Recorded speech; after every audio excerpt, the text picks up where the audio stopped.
Estamos de volta com muita animação nessa segunda-feira gelada aqui em São Paulo. Eu confesso que eu gosto do friozinho, né, gente? Já não sei você, mas daqui a pouco a gente vai dar todas as informações com a previsão do tempo completa aí para vocês com o nosso boletim informativo já já que está de volta. Mas antes, vamos bater mais papo, vamos conversar, vamos agora falar um pouquinho sobre a questão da psicologia, da religião, como é que tudo isso, né, anda lado a lado? Estou recebendo hoje aqui um convidado muito especial, um amigo muito querido. Recebendo aqui o Denis Ataíde, seja muito bem-vindo, tudo bom? Tudo jóia, Bárbara. Muito obrigado. Obrigado pelo convite. Uma boa tarde a você e a todos que estão nos assistindo. Bom, vamos falar um pouquinho sobre essa questão, que eu acho que hoje ainda tem muitos mitos, né, em Sim. volta desse assunto, principalmente quando se trata sobre a questão da saúde mental, onde tem a depressão, a ansiedade. Muita gente acaba confundindo, achando que, isso é falta de Deus, isso é isso e aquilo. Exatamente. Né? Então, eu queria que você me falasse primeiro um pouquinho da tua história, que eu sei que tem tudo a ver com esse tema, né, da questão da saúde mental, e como é que você conseguiu superar tudo isso, né? Joia. Bárbara, eu sou cristão desde que eu nasci. Nasci numa família onde todos são cristãos, tem pastores na família, enfim. E eu sempre cresci na igreja e o meu sonho era ser um pastor também. Porém, eu tive síndrome do pânico nesse percurso. E eu, particularmente, era muito preconceituoso nesse sentido. Então, eu achava que cristão de verdade não passava por esse tipo de doença, não sofria dessas questões emocionais. E a síndrome do pânico mostrou o contrário para mim. Foram 7 anos tendo diversas crises. Nesse período eu cheguei a perder a esperança de viver uma vida normal novamente. E eu costumo dizer que a minha história é uma história para quem não conseguiu ser curado através de um milagre sobrenatural. Porque eu orei, eu fiz campanhas, eu pedi a Deus e não aconteceu uma cura sobrenatural. Eu tive mesmo que me submeter ao processo de terapia. E aí, através desse processo de terapia, foi onde eu consegui superar essa questão das crises de ansiedade. E após esse período, comecei a estudar, me formei psicanalista, fiz várias outras formações, pós-graduação em neuropsicanálise. E hoje a gente atende, aí, temos uma clínica de saúde mental, fazemos palestras nesse sentido também em vários lugares. O que você sentia? Quais eram aí os sintomas que você sentia? Porque às vezes as pessoas falam, síndrome do pânico, mas o que que é? Como é que é? Tem que você fica, né? Tem gente que fala, dá uma sensação estranha, tal, mas às vezes as pessoas não entendem de fato o que que é a sensação da síndrome do pânico. O que que você sentia, Denis? Certo. Síndrome do pânico ela é caracterizada por uma série de crises de ansiedade seguidas umas das outras. E no intervalo entre uma crise e outra, fica o medo da próxima crise. E como que é essa crise? Ela acontece por 2 fatores, o fator emocional e o fator físico. No fator emocional, a pessoa com crise de ansiedade começa a ter pensamentos ruins, pensamentos de morte iminente, a pessoa começa a ficar extremamente pessimista, achando que alguma coisa ruim tá para acontecer. Tá tudo bem, tá tudo normal, não tem nada de errado acontecendo no ambiente, mas a pessoa fica com uma sensação de que algo vai acontecer. Isso na mente. No corpo, a pessoa tem falta de ar, taquicardia, sudorese, uma sensação estranha na barriga. Algumas pessoas têm aí um descontrole, enfim. Acontece nessas 2 esferas. E o grande problema da síndrome do pânico é a sensação de morte iminente. Então você acha que vai morrer, tem alguma coisa errada. Acabou de passar a primeira crise, até chegar a outra, fica essa sensação de que vai vir de novo e eu não sei o que fazer, eu não tenho controle. Isso é a síndrome do pânico.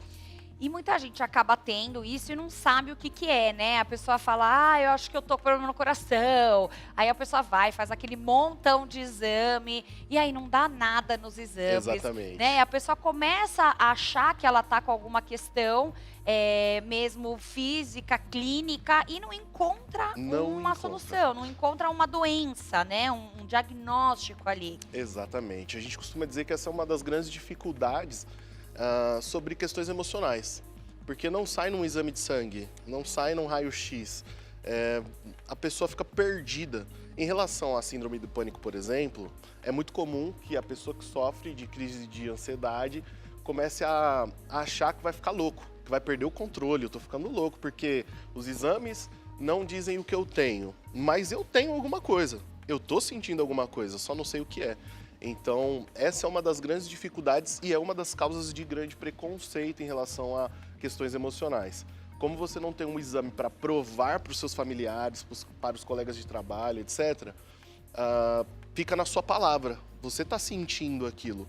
As pessoas à sua volta às vezes desconfiam, acham que é para chamar atenção, acham que não é tão grave assim, e aí começa o preconceito relacionado a questões emocionais. Quando a pessoa ela sente que ela está passando por essas questões, qual seria o primeiro passo que ela deveria tomar para buscar essa ajuda? Certo.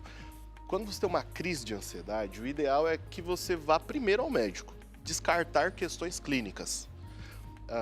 Fez os exames, está tudo ok. Às vezes na crise de ansiedade o coração palpita, vê uma dor, vai ao médico, vai ao pronto-socorro. Fez os exames, está tudo ok, não é nada clínico, procure ajuda terapêutica. Procure um psicólogo, procure um psiquiatra. Esse é o caminho que deve ser seguido. Por exemplo, eu sei que tem várias linhas da psicologia. A gente tem a psicanálise, tem a terapia cognitiva, Sim. enfim. Para quem tem essa característica da síndrome do pânico, existe uma terapia que é a melhor para se fazer ou não? Isso varia muito de pessoa para pessoa. Certo. Isso varia muito de pessoa para pessoa e de profissional para profissional. Isso também conta bastante. O indicado na literatura é a terapia cognitiva comportamental. Porém, outras terapias podem ter efeitos muito bons, assim, muito significativos. Tudo depende da pessoa e ainda mais do que a gente chama na psicanálise de transferência, que é o vínculo entre paciente e terapeuta. Isso conta muito para a melhora do quadro clínico da pessoa. Acho que é mais ela se identificar mesmo, né? Exatamente. Com quem está cuidando dela. E eu acho que no seu caso, como você passou na pele, né? Eu acho que você consegue sentir essa dor que só quem já sofreu consegue. Porque não dá para explicar. Não dá. Né? Não é uma coisa palpável, é uma coisa muito diferente de você poder explicar. Eu falo porque eu também já passei, então é muito difícil, doloroso e muitas pessoas têm vergonha, Sim. né, de falar e de lidar com isso. E aí às vezes a pessoa acaba indo para a medicação para mascarar aquilo. Por exemplo, se a pessoa tomar a medicação e não fazer a terapia, né, de pôr para fora, de falar, vai ter resultado esse tratamento? Olha só. Quando a pessoa toma só a medicação, ela vai ter um resultado nos sintomas. Os sintomas vão diminuir, em muitos casos vão desaparecer.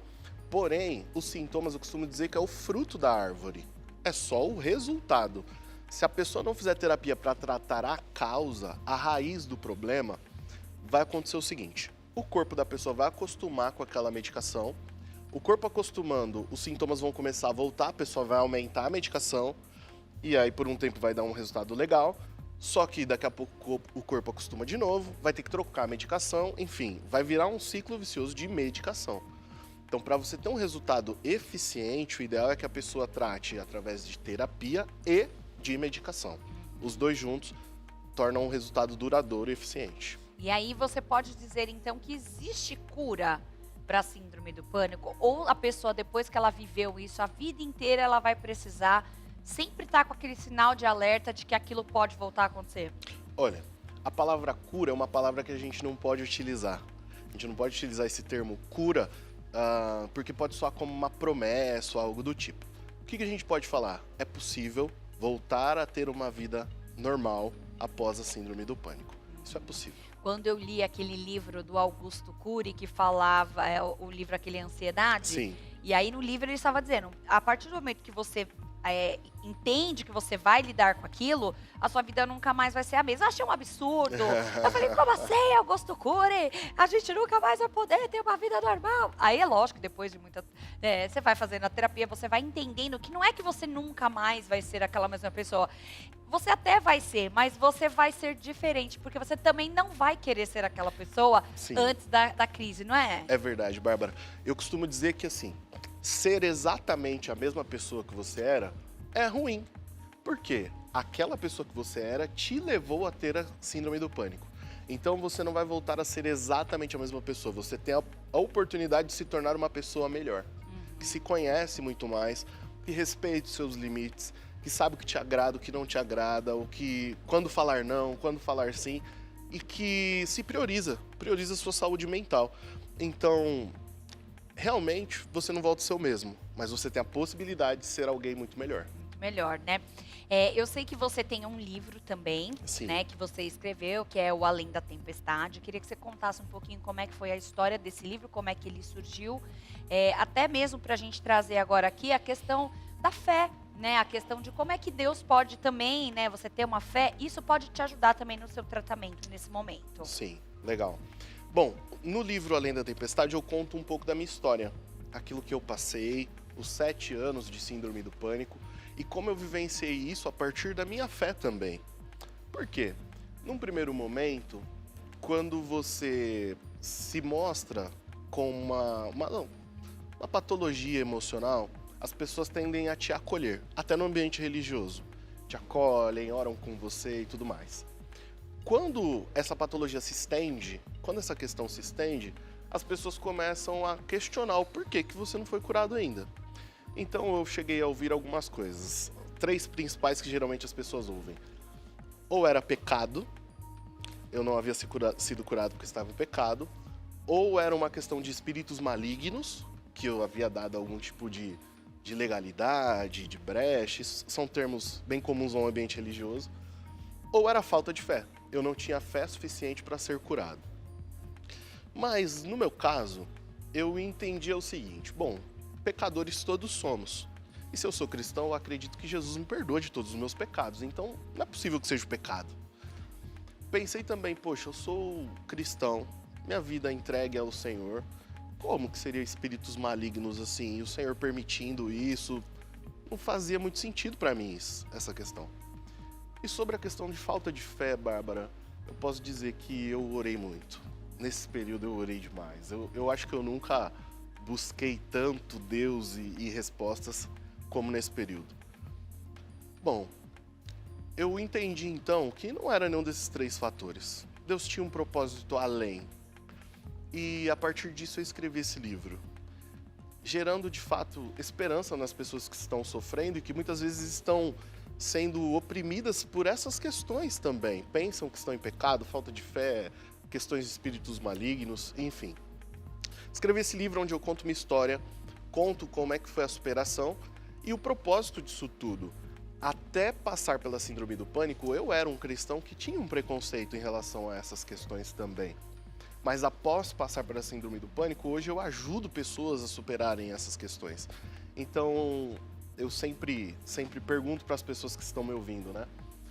Hoje eu tenho uma clínica de saúde emocional, nós atendemos pessoas em todo o Brasil, brasileiros em outros países, dou palestras em vários lugares. Isso por causa da síndrome do pânico. Então ela foi boa ou foi ruim? No final das contas, hoje eu vejo que foi boa. Tinha um propósito nisso. Mas isso hoje, né? Na época, a gente não enxerga assim, é desesperador. Né? Então, no livro eu conto um pouco dessa história aí, tentando levar esperança para as pessoas. Olha, eu quero fazer o seguinte, eu quero convidar você que está assistindo a gente a mandar a sua pergunta. Posso abrir aqui para perguntas? Vontade. Porque eu acho que é um tema super importante, que a gente sabe que a gente está vivendo um momento muito difícil, né? Na saúde mental. Então eu quero abrir o nosso WhatsApp para você mandar a sua mensagem aqui pra gente e fazer parte aqui dessa pauta, tá bom? Então manda as suas dúvidas. Se você tem alguma dúvida em relação à depressão, ansiedade ou a questão até mesmo da religião dentro desse processo da saúde mental, manda aqui mensagem no 011 96586 1493. Manda sua perguntinha no WhatsApp, chegando pergunta, o pessoal me avisa e a gente já lê aqui, tá bom? E aí o Denis vai tirar nossas dúvidas aqui. Ainda falando sobre a questão da religião, a gente entende que a questão, acho que mais pega dentro dessa questão não é nem a terapia, porque eu acho que hoje as pessoas já estão aceitando um pouco mais isso, mas é a questão da medicação. Muito. Eu acho que é onde pega mais. Na época que eu estava passando por essa questão, eu me aconselhei com uma pessoa, né, que era uma pastora, enfim, e a primeira coisa que ela falou, você não vai tomar a medicação. E aí eu entrei ruim, saí pior daquela conversa com ela. Porque eu falei, então, eu já tinha feito igual você. A minha história é muito parecida com a tua. Já tinha vivido tudo, já tinha feito tudo que você possa imaginar. Já tinha feito meditação, já tinha feito tudo. Ido fazer... Tinha uma fisioterapia específica para quem tinha algumas questões. Procurei muitas coisas, assim. Fora da caixa também, Sim. Natural, né? Acupuntura. E nada daquilo para mim fez efeito. E eu falei, cara, eu vou para a última chance, que é a medicação. E quando ela falou isso para mim, meu mundo caiu. E aí eu fiquei pior ainda, porque aí eu comecei a me sentir culpada, Sim. entendeu? Já tinha tentado de tudo e nada.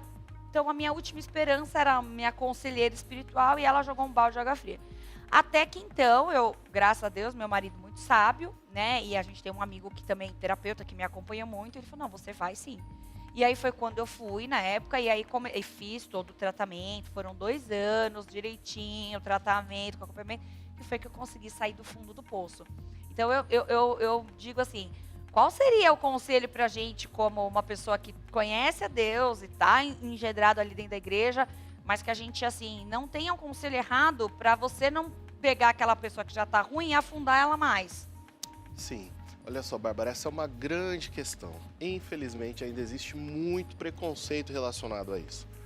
Fato é o seguinte, quando nós estamos com uma dor de dente, nós procuramos um dentista. Quando uma pessoa sofre com pressão alta, vai tomar uma medicação para isso a vida inteira. E por que quando a gente sofre das nossas emoções, não pode tomar? Não faz nenhum sentido. Até porque nós temos neurotransmissores que precisam se regular.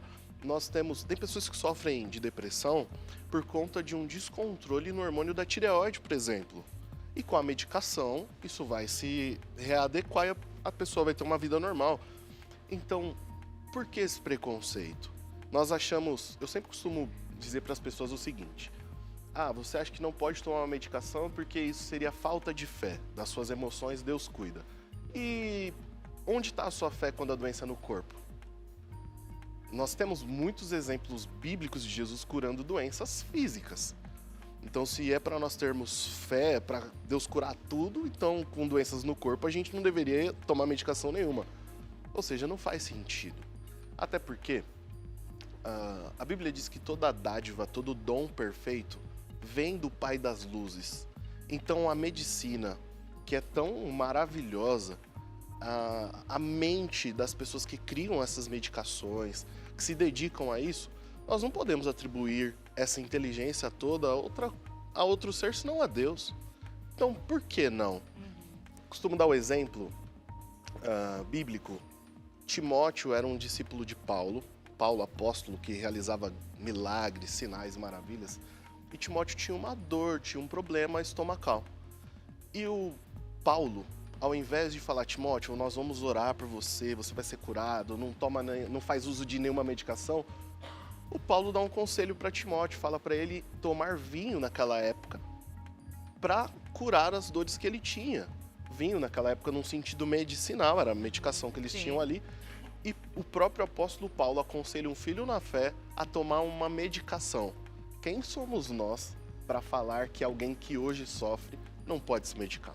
Então tome cuidado mesmo, né? Procure a pessoa que vai te dar o conselho certo. Por isso que a gente, claro, que você vai procurar teu pastor, tua pastora, claro, com certeza. Mas assim, hoje a gente tem pastores, muitos que são terapeutas, psicanalistas, que vão poder entender você da melhor forma, unindo essa questão da terapia com a fé de uma forma equilibrada, né? É verdade. Porque quem não passou por isso na pele não vai conseguir te falar. É a mesma coisa que uma pessoa, uma amiga sua que não é mãe, querer te dar conselho sobre filhos.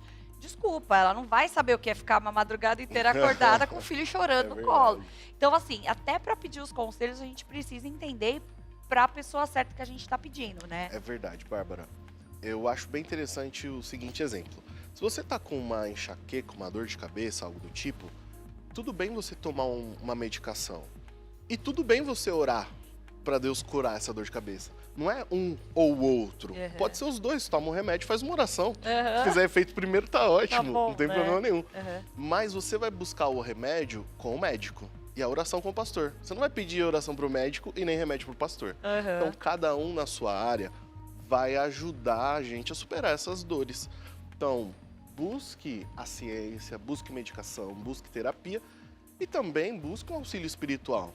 Não são coisas excludentes. Podem se somar e, com certeza, auxiliar em períodos tão frágeis, que são períodos onde a gente padece por dores emocionais. Além dessa questão que você trouxe da terapia, desse ajuda espiritual, o que mais você fez para conseguir sair desse ciclo? Porque eu sei que também a forma do nosso estilo de vida impacta muito dentro daquilo que a gente sente. Então, além disso, você chegou a fazer outras mudanças também na sua vida? Olha, a terapia me levou a refletir em muitas coisas, Bárbara. Hoje nós vivemos numa rotina adoecedora. O Brasil, país número 1 do mundo em ansiedade, e não é à toa. Estamos em primeiro aí no ranking global. Nossa rotina ela é adoecedora. Para quem quer superar, para quem quer ter uma qualidade de vida emocional, nós precisamos fazer adequações na rotina que envolvem sono, envolvem alimentação, envolve exercício físico, envolve atividades de prazer, hobbies. A gente não tem mais isso. Hoje a gente só trabalha trabalha e celular, trabalha e série. A gente não tem uma vida saudável. No meu caso, a terapia ela interferiu muito no meu jeito de ser. Eu era uma pessoa extremamente tímida, extremamente introspectiva, não falava não para ninguém, absorvia cargas de todas as pessoas. As pessoas podiam falar o que quisessem para mim, e para mim tava tudo bem, eu só ficava quieto. E isso desde que eu me conheço por gente. Então foram muitos anos acumulando muita coisa. O que eu mais tive que mudar foi no meu jeito de responder à vida. Num entendimento sobre mim mesmo. Que eu também podia falar não. Que eu também podia me priorizar.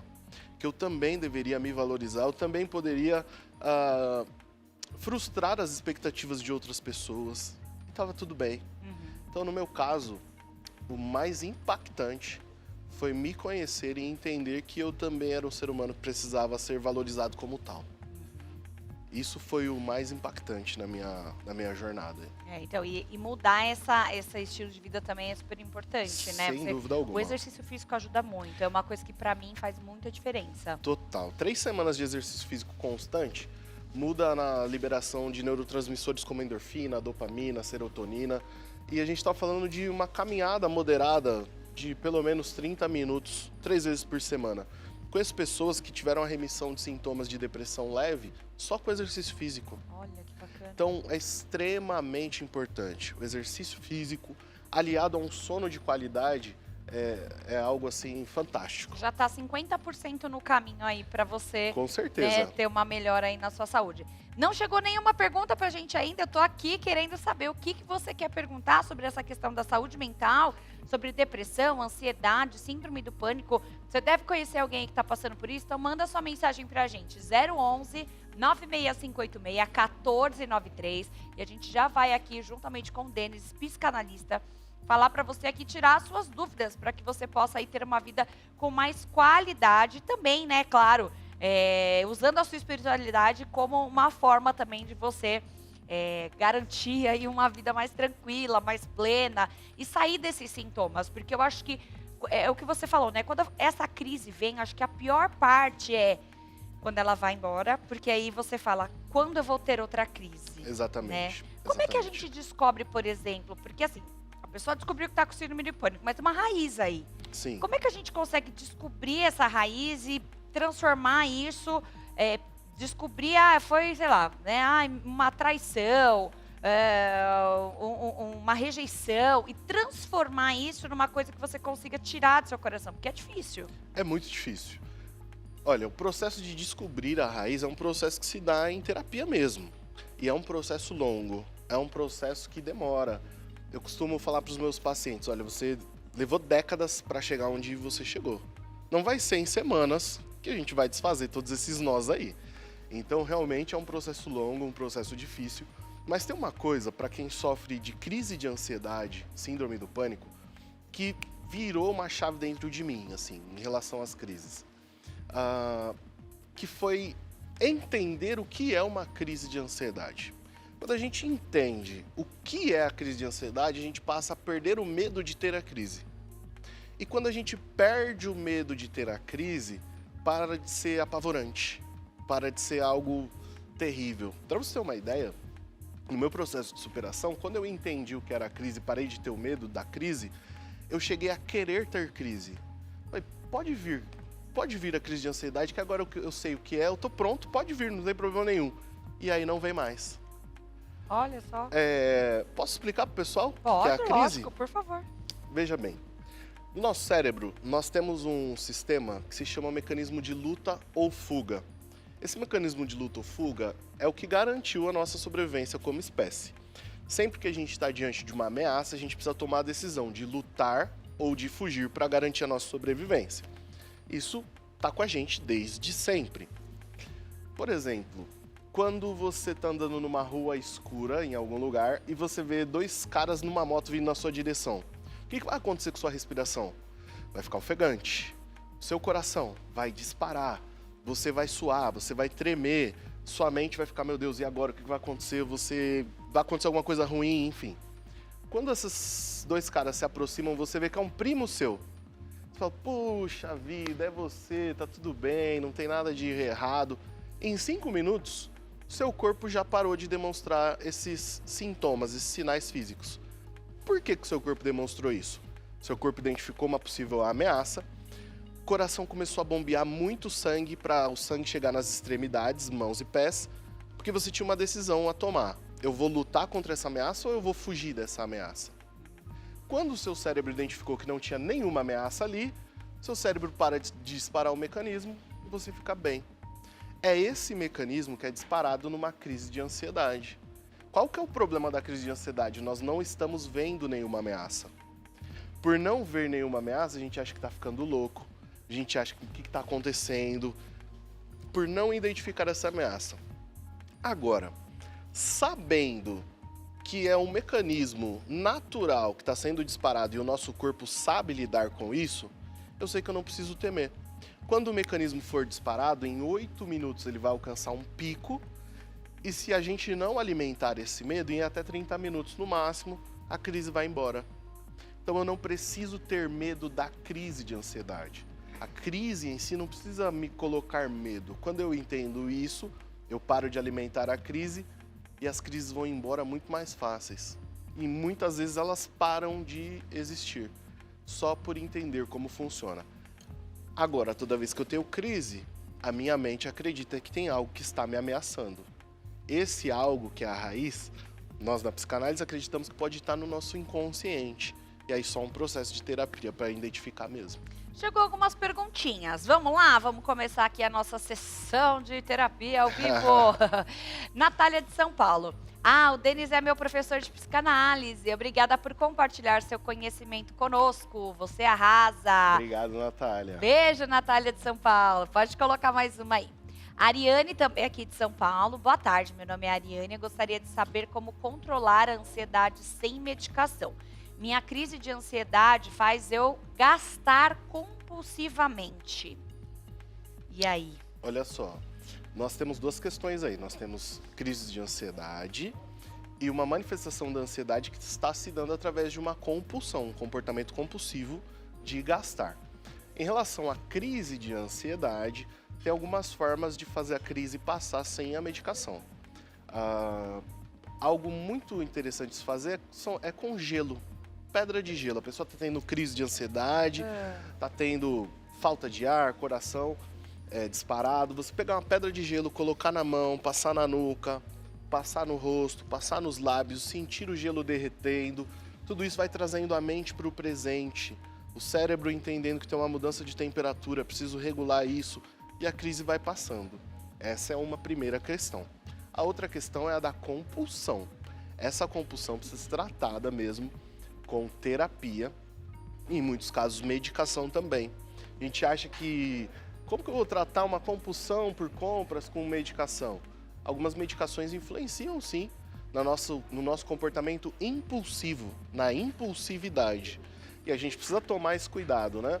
De não tratar uma coisa ou tratar superficialmente algo e o nosso cérebro desloca para outra coisa. Então, eu vou me forçar a parar de comprar, mas sem tratar realmente. O cérebro pode deslocar para uma compulsão alimentar. Ou, enfim, é importante tratar. É importante fazer o tratamento correto para não haver um deslocamento em relação à compulsão. Entendi. Então, tem que procurar mesmo a terapia, viu? É a Ariane, né? Ariane de São Paulo. Procure uma terapia. Mas você viu essa dica legal do gelo, hein? Então, quando essa crise vier, pega um gelo, passa no rosto, passa na mão E quando a compulsão vier, aí só mesmo com terapia para descobrir a raiz dessa compulsão, né, doutor? Para a questão da compulsão, tem algo que é interessante. Geralmente, todo o nosso comportamento, ele funciona através de gatilhos. Então, por exemplo, essa compulsão por compras, ela deve fazer a compra no celular em algum momento específico.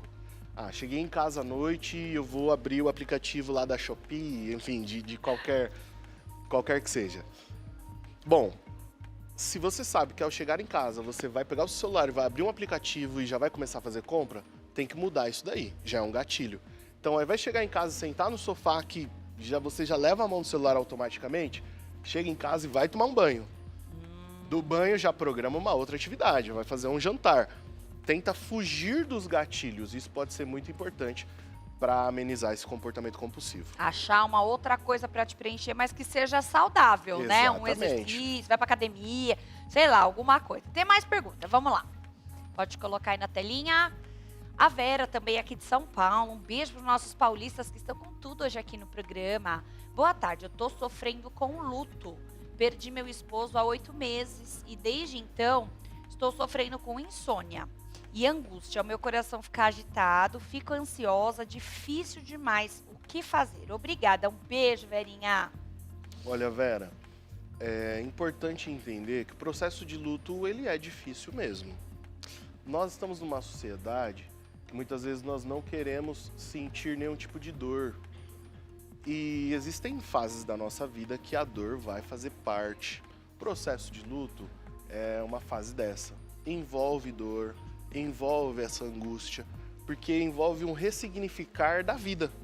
Até então tinha um companheiro, tinha uma rotina, já sabia o que fazer, o que não fazer, e agora tem que ressignificar essa vida como um todo. Então, Vera, é muito importante você tentar não se isolar, tentar ressignificar a sua vida, entender quem é a Vera agora, o que a Vera pode fazer, tentar se encontrar em meio a tudo isso. Não é fácil, é realmente difícil. Nós não podemos prometer técnicas que, faz isso, faz aquilo, que rapidinho você passa. Não, tem coisas que vão doer sim, mas existe a possibilidade de você ressignificar a sua vida. Buscar uma ajuda terapêutica, você conversar com alguém, expor, colocar para fora. Muitas vezes no luto nós temos coisas que a gente não se sente à vontade para falar com todo mundo. Sim. Então, numa ajuda terapêutica, a gente pode colocar tudo para fora, entender como que vai se dar a vida daí para frente. Com certeza é um bom caminho para te ajudar a superar a situação. Eu acho que respeitar o tempo também, né? 8 Sim. meses é muito recente. Recente. É porque às vezes as pessoas cobram muito da gente. Você tem que ficar bem, levanta e tal. Mas às vezes você não consegue nem viver aquilo. E às vezes Exatamente. não viver o luto também é ruim. Muito ruim, vai se deslocar para algum lugar. Vai para algum lugar, é Vai como pra você algum falou. lugar. Sem dúvida. Tem muita mensagem. Vamos tentar correr aqui pra gente responder o máximo que pode. Eu pedi, o povo agora foi que foi. Bora, mais uma mensagem aí. A Fernanda aqui de São Paulo também. Olá, boa tarde. Gostaria de deixar uma pergunta. Denis, eu nunca tive crise de ansiedade, mas depois de terminar o meu relacionamento, acredito que eu tive uma. Isso acontece? Se sim, por quê? Olá, Fernanda. Isso acontece sim. Pode acontecer. Lembra que a gente acabou de falar que a crise de ansiedade ela surge quando o nosso cérebro identifica alguma ameaça à nossa vida? Então, o término de um relacionamento pode gerar essa espécie de ameaça. E agora? Como vai ser a minha vida? Como que eu vou viver daqui pra frente? Minha vida acabou, eu tinha planos com a pessoa, e agora? Pra onde eu vou? Enfim, isso pode representar uma ameaça para o seu cérebro e por isso ter desencadeado uma crise de ansiedade. É muito possível que você tenha tido uma crise, mas isso não vá se desenvolver para uma síndrome do pânico ou várias crises. Pode ser que tenha sido uma só. Então, como você no seu relato disse que foi uma, fica tranquila, fique em paz, segue a vida normal. Se outras crises voltarem a acontecer, aí é importante uma ajuda especializada. Até você ver que o negócio ficar recorrente, né? Exatamente. É melhor procurar ajuda. Mas às vezes pode acontecer, a gente passa por um evento que aquilo marca a gente. Sim, também não, sim.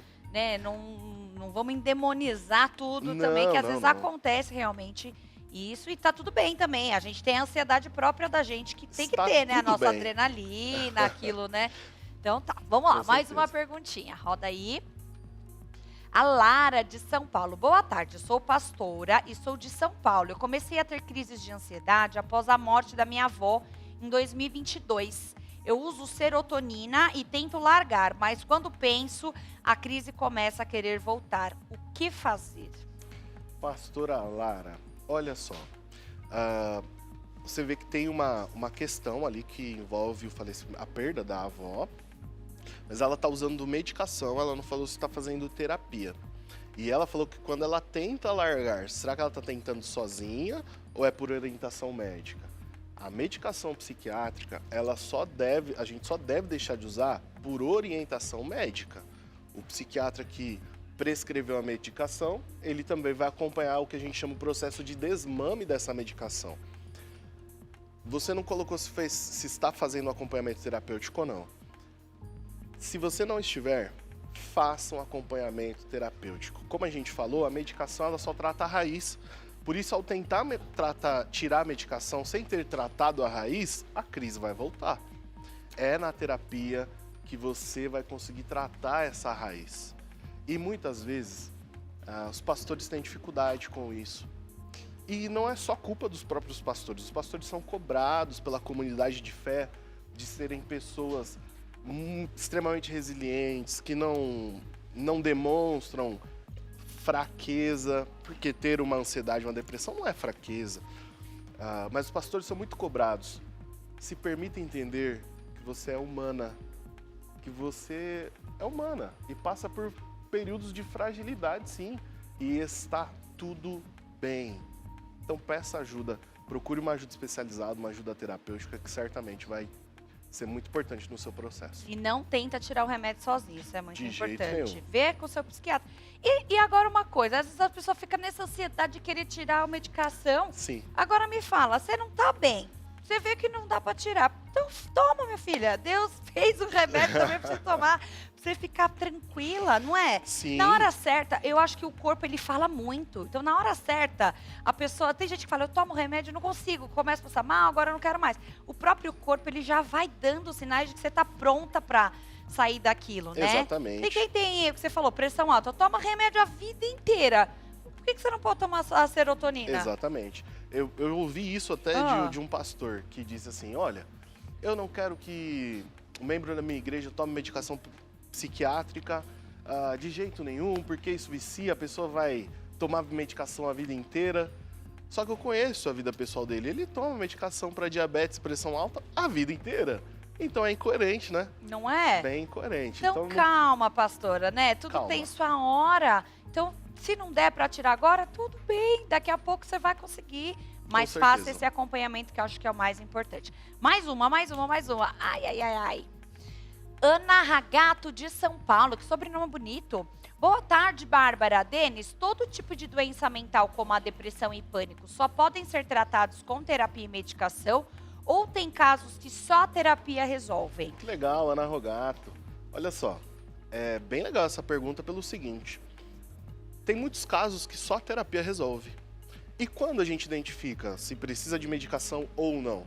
Nós costumamos falar o seguinte, quando os sintomas estão atrapalhando muito a sua qualidade de vida, busque um psiquiatra. Se os sintomas estão atrapalhando muito sua qualidade de vida, busque uma ajuda psiquiátrica para lidar com os sintomas. Agora, se você está conseguindo lidar com os sintomas, mesmo que alguma dificuldade possa aparecer, mas você está conseguindo, busca ajuda terapêutica. Que muitas vezes só com a terapia, sem a medicação, é possível a remissão dos sintomas e você ter uma vida normal. Acho que nem, por exemplo, essa primeira crise que a amiga colocou, a Ariane tinha colocado. Se ela já sentiu isso uma vez, acho que até já seria o caso dela começar com uma terapia preventiva. Exatamente, porque acho que o problema é que a gente só procura depois que já está tudo, né, complicado. É a última coisa que a gente procura, né? É até interessante, tem até um meme na internet que é assim, tá com dor de dente, vai no dentista. Você quebrou o pé, vai no ortopedista. Agora tá com alguma questão emocional, vai na igreja, toma um chá, vai no cinema, só para depois buscar um profissional. Então não precisa disso, né? Já busca um profissional. Essa demora faz a coisa piorar, né? Um monstrinho que era desse tamanho que você podia matar ele na unha, você cria uma questão que depois são anos para você não vai. Então terapia preventiva é muito boa. Sempre melhor. Eu acho que é muito bom. Mais uma. Dá tempo ainda da gente fazer pelo menos mais 2 aqui. Cadu, olha, temos meninos agora Legal, aqui. Cadu. Lá de São Bernardo, ó, lá da tua terra. Da minha Denis. cidade. O Caduzinho. Denis, ele foi você foi psicanalista dele. O melhor terapeuta que já tive. E uma dúvida que eu tenho é: como devemos lidar com alguns familiares que criticam a psicanálise? Olha, isso é bem complicado. Tem muita gente que tem muito preconceito, enfim. Eu acho que a melhor forma de lidar com esses familiares que criticam a psicanálise é não tentar defender. Seguinte, você não acredita, pra você não é legal, pra você não é bom? Tudo bem. Não precisa defender, não precisa levantar uma bandeira. Você sabe o quanto foi importante pra você e o quanto faz sentido pra você. Isso basta. Às vezes a gente vai comprar brigas que a pessoa do outro lado não está disposta a ouvir. A pessoa do outro lado está disposta a ser hostil, está disposta a diminuir o outro. Então tem brigas que a gente não deve comprar, não. Tá tudo bem, você não gosta, você não quebra, você não faz sentido, é gente fraca que faz, enfim. Tá ok. Segue a sua vida. Se você acredita e faz sentido para você, desfrute disso. E não precisa entrar em discussões infrutíferas, não. Aí aquilo que ninguém sabe, ninguém atrapalha. Também. Então você não precisa falar nem pra ninguém que você tá fazendo. Vai lá, faz sua sessão bonitinha, deixa em dia a sua terapia. E você não precisa nem ficar alarmando, falando que eu tô fazendo, que não sei o quê. Se você vê que a pessoa que tá conversando com você tem interesse, aí você fala, olha, tá aqui o meu psicanalista, esse aqui, indica o teu. Mas se não, exatamente, fica tranquilo, faz o seu, né? Conversar é diferente de debater, né? Exatamente. Se a pessoa quer conversar sobre, fantástico, eu adoro conversar. Agora a pessoa quer debater pra provar que tá certo e você tá errado, tem que ver se vale a pena comprar essa briga aí. Exatamente. Mais uma perguntinha, vamos lá. Pode colocar. O Márcio Medeiros de São Paulo. Olha, um beijo para nossos amigos meninos que estão aqui também com a gente. Parabéns, Denis, pela entrevista. Como eu faço para ajudar uma pessoa no momento de crise de pânico? Excelente pergunta, legal, viu? Legal, muito bom. Bom, Márcio, tem a dica do gelo, que eu já falei aqui. Pega um gelo, põe na mão da pessoa, pede para ela passar no rosto, pescoço, enfim. Mas é muito importante, no momento que a pessoa está com uma crise de pânico, perguntar para a pessoa como ela quer ser ajudada. Por exemplo, houveram crises que eu tive que eu precisava de um abraço. Então, minha esposa, amor, me dá um abraço aqui. Eu chorava abraçado ali com ela, chorava, ficava bem. Agora, tiveram crises que eu queria ficar sozinho. Como que me ajuda? Deixa eu ficar sozinho, quietinho um pouquinho. Então, perguntar para a pessoa como ela quer ser ajudada é a melhor coisa. Fica ali por perto, não se distancia, né? Se a pessoa quiser ficar quietinha, tudo bem, deixa a pessoa quietinha lá, fica ali por perto, mas pergunte como a pessoa quer ser ajudada. Fala com ela, olha, ouvi uma técnica do gelo, tem a técnica da respiração, que é uma técnica também bem interessante. Como é que é essa da respiração? É o seguinte, pedir para a pessoa respirar, inspira, segura e solta contando até 8. Então inspira contando até 8, segura contando até 8 e solta contando até 8. Repete isso umas 5 vezes que a pessoa vai ficar mais calma. Se a pessoa estiver em casa, ao invés de pegar um gelo na mão, desliga o chuveiro lá e entra no banho gelado. É um choque ainda maior. Então tem várias coisinhas que dá para fazer. Mas o mais importante é perguntar para a própria pessoa como ela quer ser ajudada. E no caso, por exemplo, se a pessoa estiver sozinha, essa técnica do banho frio é bem legal, né? Bem legal, porque às vezes a pessoa tá sozinha, ela fala, o que eu faço agora? O que eu faço? Aí a sensação é pior do que ela não tem ninguém ali para ter segurança, então entra no banho. Entra no chuveiro gelado. Exatamente. Chuveiro gelado vai ser muito importante para você, com certeza. Fora que tem N benefícios, né? Tem, os benefícios do banho gelado são vários. É muito legal. Mais uma pergunta? Temos tempo para a última pergunta? A última pergunta, vai. O Guilherme de São Paulo. Nesses tempos de hoje, está muito difícil conseguir terapia a um preço acessível. Tem alguma indicação? Legal, ó. Poderia já divulgar em causa própria aqui, passar o telefone da clínica. Pode, já passa os contatos. Vou passar, já doutor. tem a nossa clínica lá, Espaço Up. Nós fazemos terapia online, presencial, enfim. O telefone é 11 93487 6814, os contatos vão estar aparecendo aí na tela. Mas tem muitas pessoas que querem fazer terapia presencial, estão longe, enfim. e não tem recursos. Existem muitas faculdades que tem a clínica terapeuta gratuita. Os alunos de psicologia estão fazendo estágio e aí fazem atendimentos gratuitos. Isso é importante divulgar também, porque tem gente que não tem condições financeiras e está sofrendo. Existe recurso para você também que não tem nenhuma condição financeira para investir nisso no momento. Procure uma faculdade que tenha a clínica de psicologia, que você consegue fazer um tratamento também gratuitamente. Olha que dica boa. Então procure essas faculdades, com certeza vão ter muitos estagiários e essas pessoas que começam, elas estão numa gana para dar certo. Então, é as melhores pessoas para atender você aí que está precisando. Tem muitos recursos e até o próprio governo também, o SUS, fornece também terapia grátis. Eu sei que a fila é um pouquinho mais extensa, mas tem também, até pelo próprio SUS. Denis, muito obrigada. Foi excelente conversar com você. Espero que você que esteja aí nos assistindo tenha gostado também.